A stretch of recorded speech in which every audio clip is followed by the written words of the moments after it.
Welcome to Good Thinking Live. Welcome, everybody. We've been gone for a few weeks, working and doing and missing each other. So I am happy to be back on Good Thinking Live, welcoming other good thinkers from around the world who want to spend just a little bit of time away from all the time we're spent on what to think so we can spend more time on how to think. So welcome, everyone. Good thinkers new and good thinkers seasoned. Welcome to the show. Be sure to know that this is a participation show. So share your ideas, your answers, your insights, your disagreements. Love that. Let's spend a little bit of time today on improving how we think about information integrity.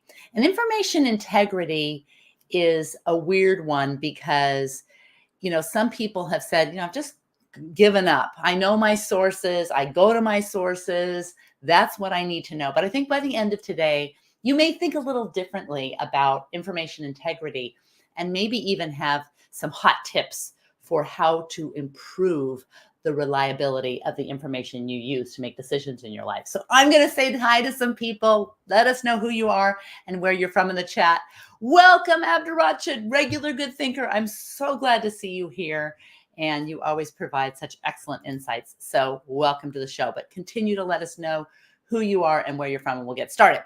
All right. When you think about information integrity, and we're going to tweak the definition a little bit later, but when you think about information integrity, it really has to do with the dependability or trustworthiness of information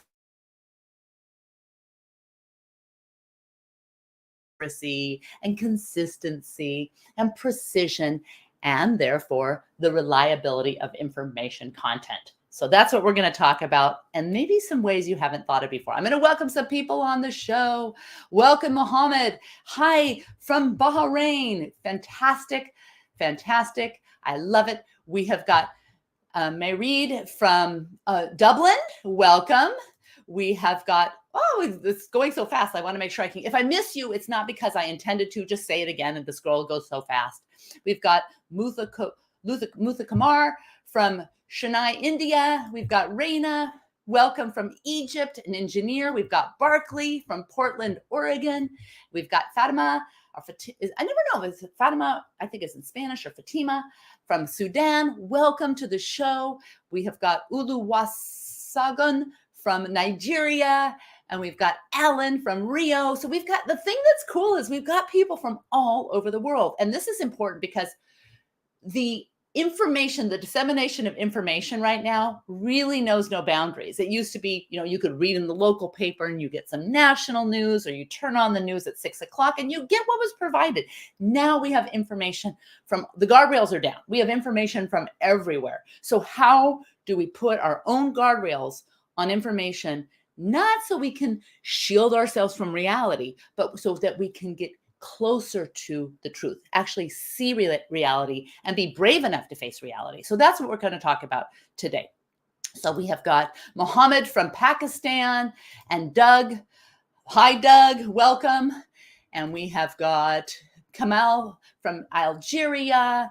And we've got Agmuasi from Ethiopia. Fantastic. And I'm trying to pronounce all the names as fast as I can. Apologize in advance if I mispronounce some. Sometimes I mispronounce my own. So let's get started. So you see a post on social media. Keep them coming. Let us know who you're from, because we want everyone to have a chance to participate. All right. You see a post on social media about something that happened, let's just say across the world, or across your country, or across the street from where you are. So imagine those three scenarios. You see something from across the world, across your country, or across the street. Here's your first question. Are you ready?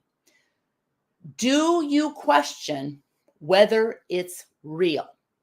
Do you question whether it's real?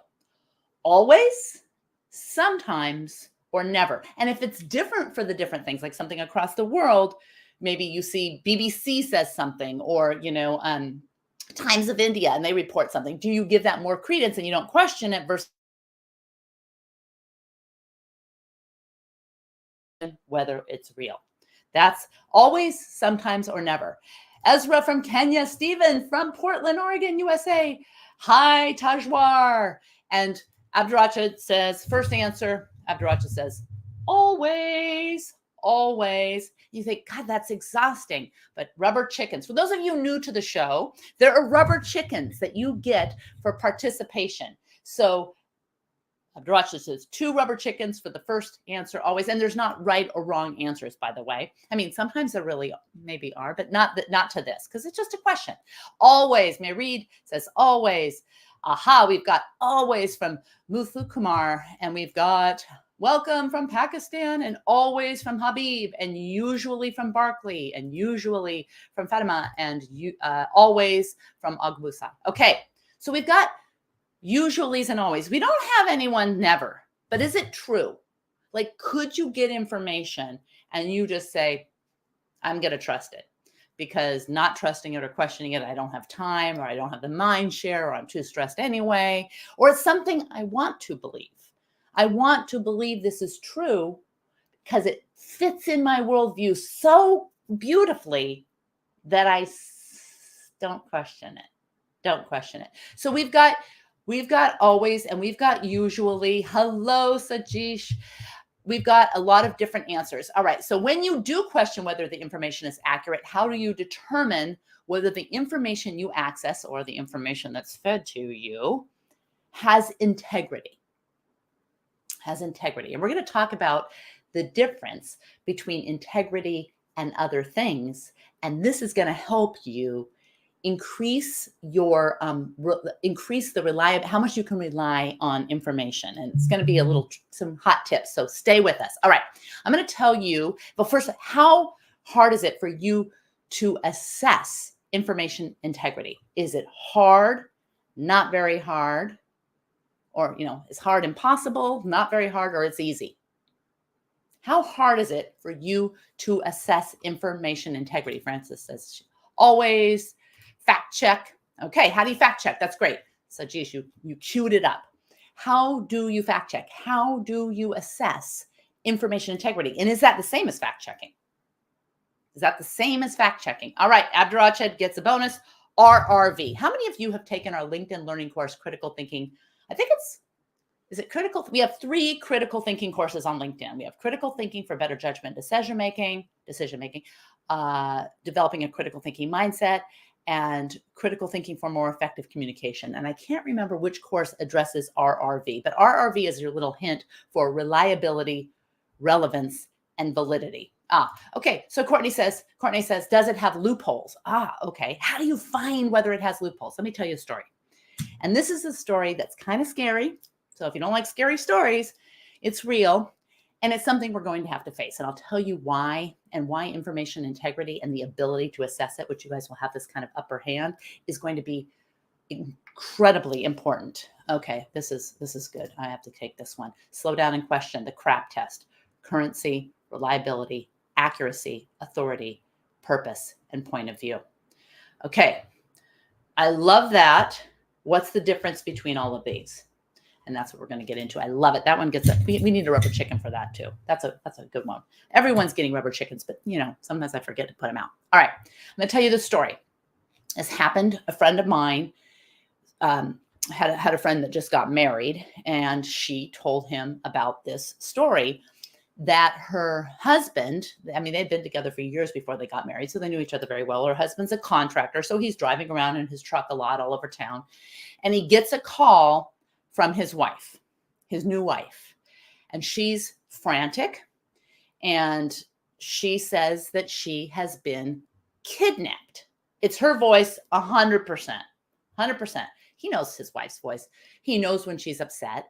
She sounds totally upset and says she's been kidnapped.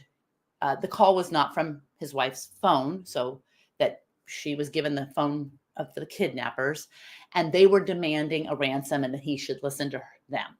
And they requested that he go to some local ATM and withdraw, I don't know, it was like $5,000, and he could have his wife back. Okay.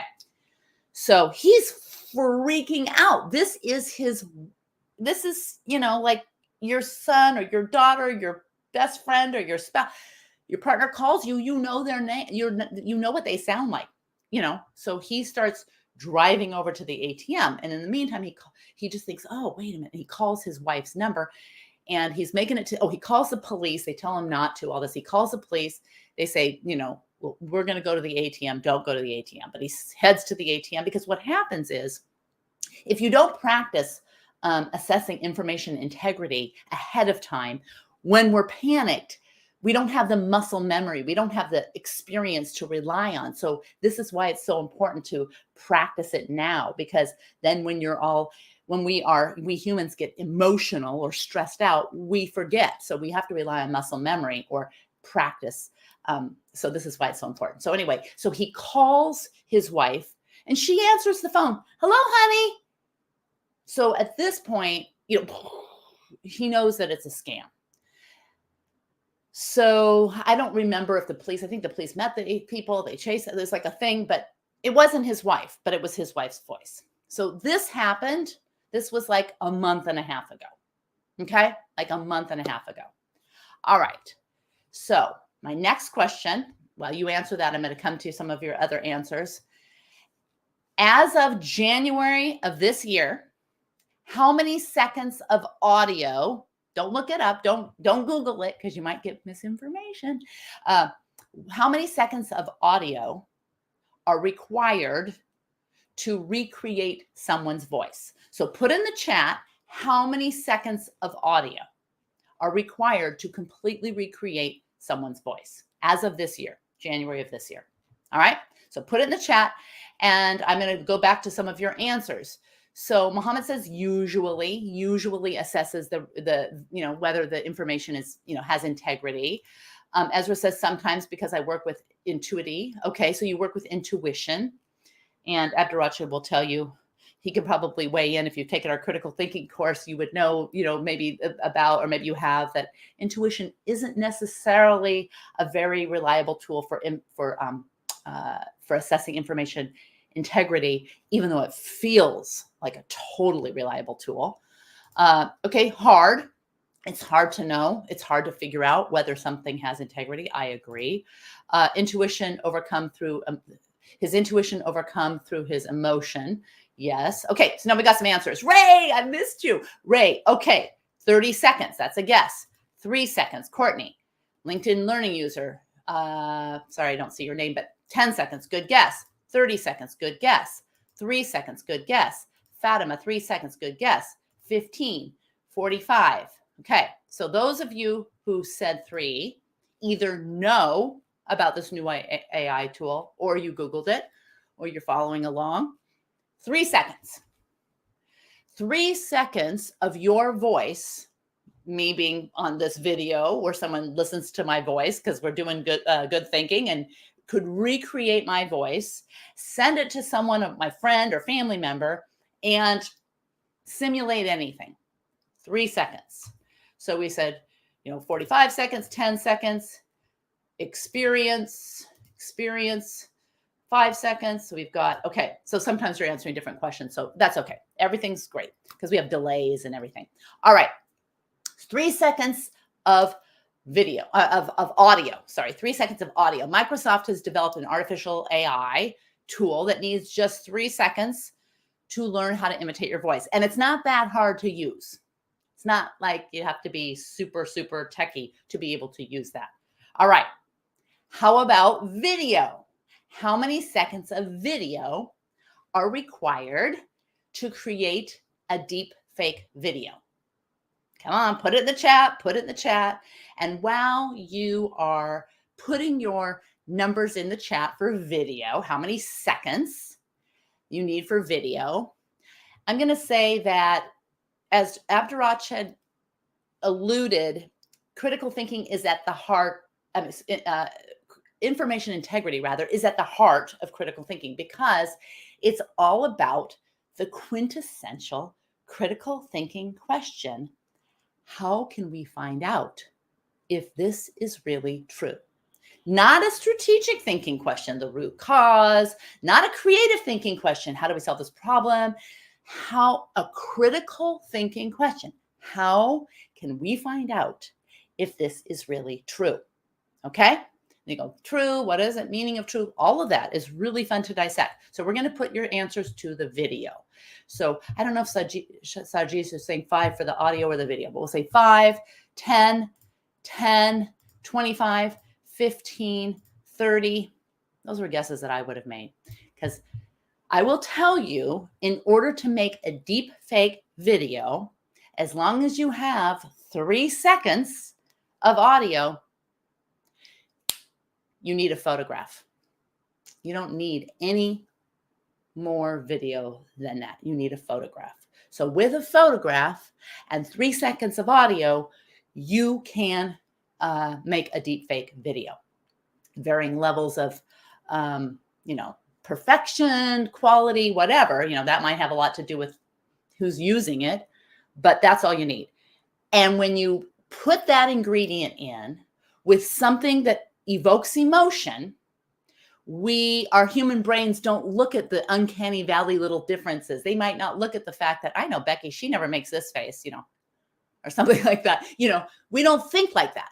I'm going to take this banner off because we want more room for the comments. We don't think like that. We think, oh no, this information, any information that's manufactured, that has no integrity, we'll talk about that in a minute, added with emotion and no practice, we never practice, assessing information integrity, is a recipe for disaster. So people who say, you know what, I don't care, I'm giving up on trying to find out about whether this information has integrity. This whole thing about social media posts and going to Snopes or going to whatever, to find out. That's all fine. You could ignore all that at your peril, but you have to understand that it goes beyond this. Information integrity goes beyond this. Christian from Brazil, hi, welcome. And we've got a good guess here for 15 seconds, but okay. So information integrity. How can we find out if this is really true? How can we find out if the information on that video is really true? How can we find out in a news article, on that website, in that book, on that post, tweet, in that podcast? I saw this really interesting podcast, and these were ex-CIA agents that were revealing secrets about alien visitation. And only I know, and blah, blah, blah. How do you know? All right. Do you just use authority bias? You say, well, they were CIA agents, they should know. Well, how do you know they were CIA agents? And how do you know they worked on that? And how do you know? So how many of you have taken our critical thinking trifecta? Have any of you taken all 3 of our LinkedIn critical thinking courses? I'm curious, because there are some answers within that, but this is going to be over and above. All right. How do you go after information? Let's say you're looking for a job or you're looking to hire a particular candidate, or you're deciding on a new car, or you're moving and you want to know, housing and cost of living and what it's like to live in a place, or you have a question about a lab result. You get a lab result or a diagnosis. How do you go about finding information? Okay. Think about it. Share it in the chat. You could say, I Google it. That's fine. That's fine. But how important is your own process for attaining information? Have you thought about beyond Googling or beyond Chat GPTing? Have you thought about, how many of you have used Chat GPT? Asking a lot of questions. So say, tell us how you're going after information. Say, I've used Chat GPT, or I haven't. So we know what you're answering in the chat. Okay. So Abdurrahman says, we need to develop and combine our critical thinking to a technology that tracks nuances in deepfake video. Okay. Then how do you know if that technology that tracks has integrity? How do you know? Hi, back at you from the UK. All right. So how do you know? Okay. So we have look for reliable, relevant, and timely sources. How do you know? How do you, I'm asking not because these are obvious, there's obvious answers. These are hard questions. And I'll tell you why it's only going to get harder. Let's see what you think let's see what you think. We like to ask questions and see what people think. All right. According to many, many, many AI experts, not all, but many, what year will 90% of all information on the internet be AI generated? You could say never, but if you're saying never, maybe you're just thinking too narrowly. By what year will all information on the internet, no, 90%, I think we're saying 90%, this would be 10%, okay? 90% of the information on the internet be AI generated according to a whole lot of AI experts. Anyone want to take a stab? While you're taking a stab, I'm going to look at some of these answers. Aha. Okay. So we have hi from Pakistan, Lahore, Pakistan. Welcome. Okay. Good question. What's ChatGPT? So now you need to Google ChatGPT from OpenAI. Some people know, some people don't. It's free. Let's have a look. Now, some countries, depending on where you are, may have blocked ChatGPT. So you may have to use your trickery to get in. But ChatGPT. All right. So we have, Mabeel says, yes. So just check with relevant people who worked in that area. Okay, fantastic. How is the live stream progress? I can see mine is live streaming backwards. What? Oh, I'm sorry. Live streaming isn't quite as up to speed as you would hope. Okay, so we got our first answers. 2030. Chad says he believes that according to experts, 90% of all internet content will be AI generated by 2030, 2028. More than a search engine. Yes, it's more than a search engine. That's what it is, ChatGPT. It is not a search engine. You use it like a search engine. You don't really use it, right? Right, Habib? I mean, it's like a different thing. 2030. Okay, I suspect that a deepfake video is human-made, so it's susceptible to flaws, not perfect. Okay. And the deepfake video could also be AI made. Well, let me tell you that according to Nina Schick, she's a globally recognized author, entrepreneur, and advisor. She advises many companies, and she specifically specializes in generative AI, which is just what we have now. It's not what we're going to have necessarily in the future. I mean, future AI models may not be language learning models at all, but that's what we have now. She suspects that 90%, and this is a quote, of all internet content will be generated by AI by 2025. 2025. Things are moving so quickly, you guys, that it is imperative. Not to say that AI generated content is, better or worse or has more integrity, but should you care about information integrity? Should you care? Yes or no? I'm going to tell you some surveys we've done and share what other people think, and you see if good thinkers line up with the general population. Should you care about information integrity? Okay, Raina. Yes, that's how I feel. So we are having this conversation none too soon, but I really think you're going to be ahead of the game, and I'll tell you why. So just say, should we care? You might say, oh, we can't. It's too much. I can't deal with it. And that's okay. For you, maybe. But, for good thinkers, we need to care. We want to get better. We may not get perfect, but we're working toward we want to get closer to the truth. That's what we do. All right. Yes. 2025. Yes, that is correct. So we want to get close. We care about information integrity. I mean, hopefully that's why you're here, right? So how can you think about information integrity in a way that can be helpful? The first thing is to think about the difference between integrity, accuracy, and precision. Integrity, accuracy, and precision. All right?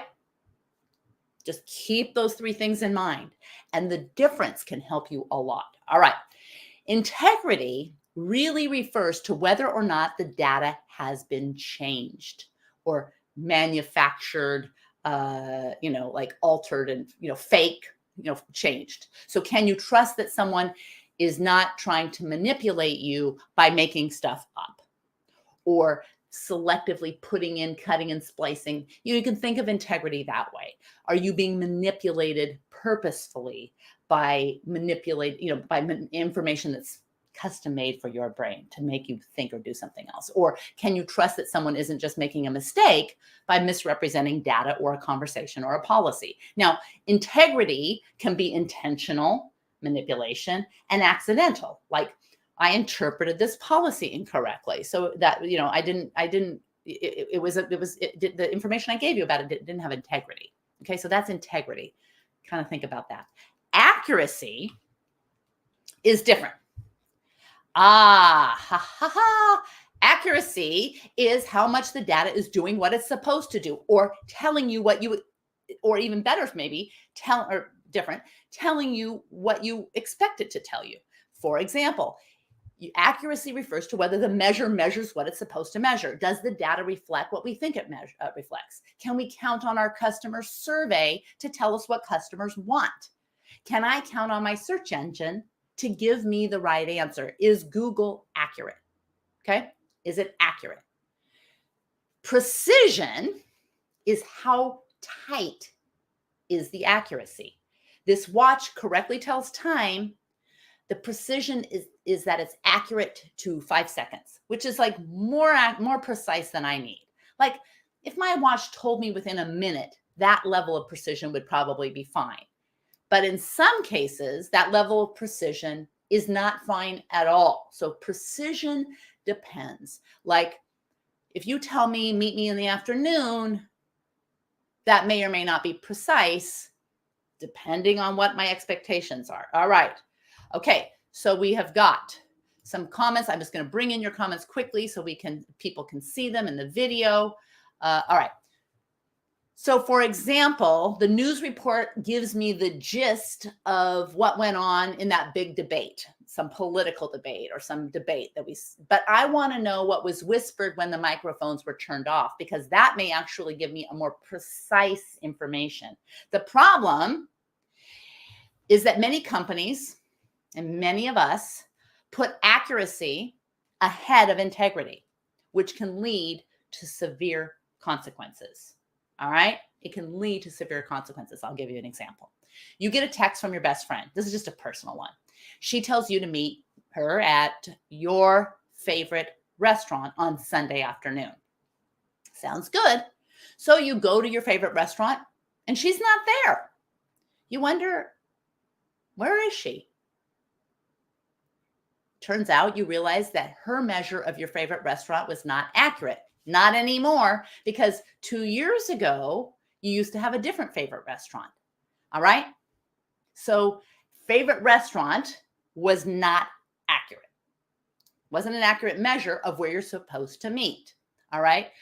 She was also waiting for over an hour because her time that she communicated Sunday afternoon was not precise enough. Okay? Wasn't precise enough. So favorite restaurant wasn't an accurate measure. Sunday afternoon wasn't precise enough. Only later did you find out that your best friend never texted you. A mutual friend had used your best friend's phone to text you. And now you wonder why, because you've talked to your best friend all the time about your new favorite restaurant. That information did not have integrity. That person texted you making you think that it was from your best friend when it wasn't. So it can be, low stakes type of thing like this. So we had low integrity, right? We had low accuracy, and we had low precision. And in that case, it left you confused. So just think about these decisions, because we judge every decision using information, and this information has varying levels of accuracy and precision. And we don't even need to have super precise information for everything, but sometimes we need to be exceedingly precise. And what you want to do is identify ahead of any information coming at you. And we're running out of time, so I can't even share some of the survey results, which are fun, but we can do it another time. What you want to do is put the guardrails around when you are forming strong opinions. When you're sharing information that you believe to be true, your level of you should always check for integrity, to the extent that you can. Think about it. Accuracy. How accurate should this information be? And the precision. You need to put guardrails around your comfort zone with how much you can confirm integrity, how accurate the measures need to be, and how precise, especially if you're going to form strong opinions. If you're going to hold loose opinions that are subject to updates, mental updates when you get better information, fine. You can be whatever.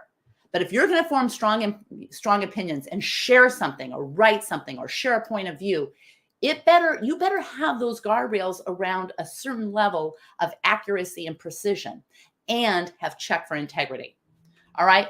And a lot of people don't think accuracy is important because they think what's more important, and we know from the surveys that the information confirms what they believe to be true. So I believe something to be true. This test shows me that it's true. Someone else comes along and says, yeah, that test was fabricated those results were fabricated. Well, it doesn't matter. That gives me the gist. And here's something to remember. Bad data is worse than no data at all. Period. The gist is not acceptable for good thinkers. So here are the final hot tips in our last minute. Think about information integrity before you have to confront it in a panic. Talk about it. Talk about it with other people. Don't give up on demanding it from others. If someone shares something with you, demand information integrity. Like, don't let them share it and then you share it and you think that demand it from others. Don't give up on demanding it from yourself. It's hard. There's so much information that it can seem exhausting. And you say, screw it. I don't care anymore. I can't even think about it. It's too stressful. Don't give up on demanding it from yourself. Set guardrails for yourself. This means you can commit to demanding a certain level of information, integrity, accuracy, and precision before you create your own strong opinions, before you make decisions, and before you share the information. And then you should have safe words for your close friends and family. Share it the old-fashioned way, voice to voice. Don't post a video where you're sharing your safe words. So when they get that call, when they see that video, they know whether it's you. If you don't even think about information integrity, or you don't care about the integrity of the information you live by, as long as you agree with it, you're likely to get blindsided by reality. It's going to happen eventually. It might feel good, but you're going to get blindsided by reality. When you easily agree with information, that's when you need to be super vigilant. When it seems like that makes total sense. Unfortunately, that's when your curiosity needs to be ramped up. Because if you don't, this being blindsided could have serious ramifications. The most important thing you can do is not to give up on caring about information integrity. If you care just a little bit, you'll step up and pay attention. You may even help your friends and your family care just a little bit more about information integrity. Maybe you'll make a plan. And the more you care whether or not you're dealing with fake stuff, the more you can look closer at accuracy. And the more you can look closer at accuracy, the more you can dial in precision, which is like getting more accurate. And this is what helps us face reality with curiosity, not with fear. And this is what makes us all safer. So thank you so much. I'm sorry I didn't get the last of your comments, but keep them coming. And if you're watching the live stream, or you're not watching the live stream and you're still your comments, and we're going to try to get to the comments after each show. We are here a lot of Mondays, not every Monday, 9 a.m. Pacific time, 4 p.m. Greenwich Mean Time, on LinkedIn Live and on YouTube Live. Becky Saltzman, just hit that subscribe and hit that bell, or subscribe and hit that bell, so you're notified. You can then decide whether you want to watch it on YouTube or LinkedIn. And invite your friends who want to spend a little bit of time on how to think, so that we can help make the world full of good thinkers. Thanks. Have a great week.